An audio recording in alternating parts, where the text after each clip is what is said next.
umaga, narito na po ang latest sa binabantayan natin na si Bagyong Leon. As of 4 a.m., huli itong namataan yung sentro nitong si Bagyong Leon sa layang 645 kilometers silangan ng Tuguegarao City, Cagayan. At nananatili pa rin po itong severe tropical storm, although lumakas po siya bahagya. May taglay pong lakas ng hangin malapit sa gitna na 110 kilometers per hour.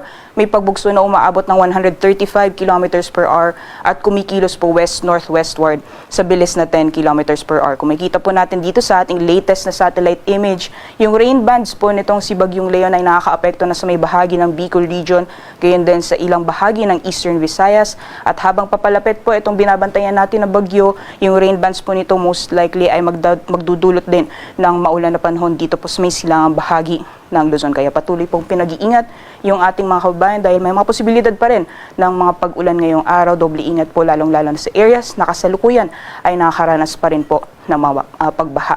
Mamaya po alamin po natin yung mga areas na posible po makaranas ng malalakas na mga pag-ulan sa mga susunod na araw.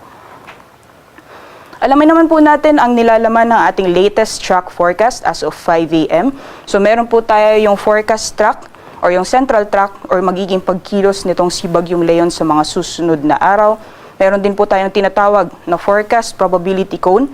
Yan po yung area na shaded or highlighted ng puti. Diyan po posibleng dumaan yung sentro nitong si Bagyong Leon sa mga susunod na araw. Meron din po tayong forecast intensity. Yan po yung inaasahang magiging lakas or kategorya ng bagyo habang patuloy po siyang kumikilos sa ating sa loob ng ating Philippine Area of Responsibility. At yung area naman po na highlighted ng yellow or shaded yellow, yan po yung radius ng bagyo o dyan po mararanasan yung malakas na hangin na dala nitong si Bagyong Leon. Based po sa ating latest forecast track, kikilos pa po ito si Bagyong Leon, generally northwestward.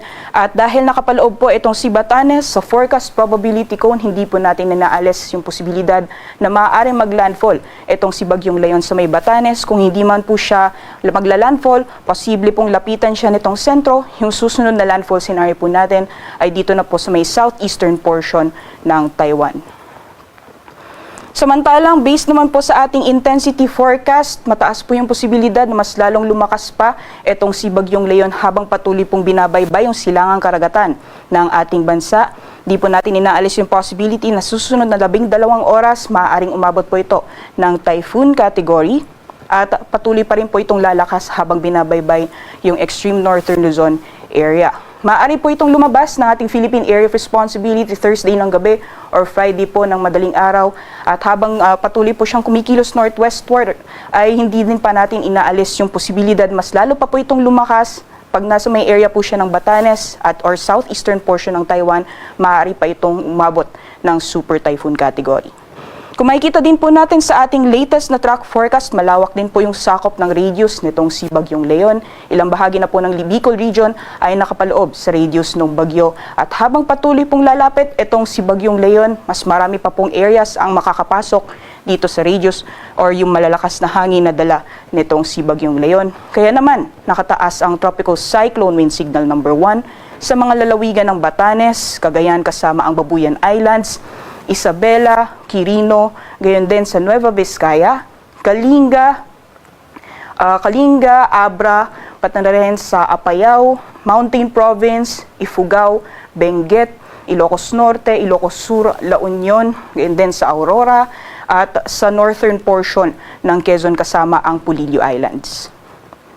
Nakataas din ang signal number 1 sa Camarines Norte, sa eastern portion ng Camarines Sur, sa lalawigan ng Catanduanes, eastern portion ng Albay, northeastern portion ng Sorsogon, at sa Visayas naman nakataas ang signal number 1 sa eastern portion ng Northern Samar at northern portion ng Eastern Samar. So yung area po ng highlighted ng light blue sa susunod na 36 hours, habang papalapit po itong si Bagyong Leon, posible po nating maranasan yung mga pagbugso ng hangin na dala nitong binabantay na bagyo.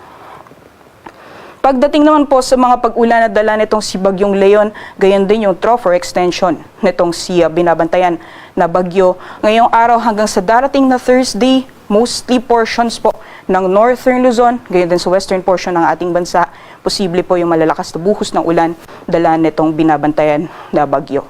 So, base po ito sa ating latest na weather advisory as of 5 a.m., So based po sa ating weather advisory, ito po yung forecast accumulated rainfall sa susunod na 24 oras. So total accumulated po ito sa susunod na 24 hours. Posible pong humigit 200 milimetro ang mararanasan sa ngayong araw sa Batanes, pati na rin sa Cagayan kasama ang Babuyan Islands. Heavy to intense naman ang mga pag-ulan. Ngayong araw, posible maranasan sa Ilocos Norte, Apayao, Occidental Mindoro at Antique. Meanwhile, moderate to heavy naman sa Ilocos Sur, Isabela, Abra, Kalinga, Calamian Islands, Romblon, Negros Occidental at Aklan. So mapapansin po natin hindi lamang po areas ng Northern Luzon, gayon din ilang bahagi ng Central Luzon ang mga karanas po ng mga pag-ulan. Gayon din sa western portions ng Mimaropa, Central Luzon, as well as Western Visayas. Hanggang sa darating po yan na Thursday. At pagsimula po bukas, posible din po yung mga pag-ulan, malalakas na mga pag-ulan, around moderate to heavy intensity sa area po ng Bataan, Cavite at Batangas. So 3 araw po yan na sunod-sunod na mga pag-ulan, mataas po yung mga posibilidad ng mapagbaha o pagguho ng lupa. Kaya sa ngayon pa lang, pinaghahanda at pinag-iingat na po yung ating mga kabayan, especially yung areas na kasalukuyan ay nakakaranas pa rin po ng mga pagbaha.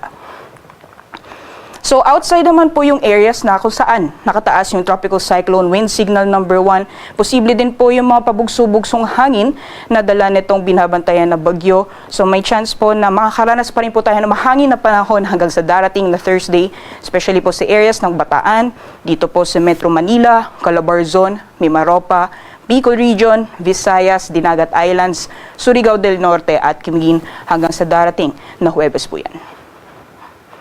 Sa kalagayan naman po ng ating karagatan, may babala po tayo sa matataas na mga pag-alon, dulot na epekto nitong si Bagyong Leon sa dagat baybayin po ng Batanes, Cagayan kasama ang Babuyan Islands, Isabela, Ilocos Norte, Aurora, Quezon kasama ang Pulilio Islands, gayon din sa silangang dagat baybayin ng Camarines Norte at Catanduanes. Delikado pong pumalaot, lalong-lalo sa ating mga kababayan na may mga maliit na sakyang pandagat dahil maaari pong umabot ng 8 metro yung mga pag-alon dulot na epekto nitong si Bagyong Leon.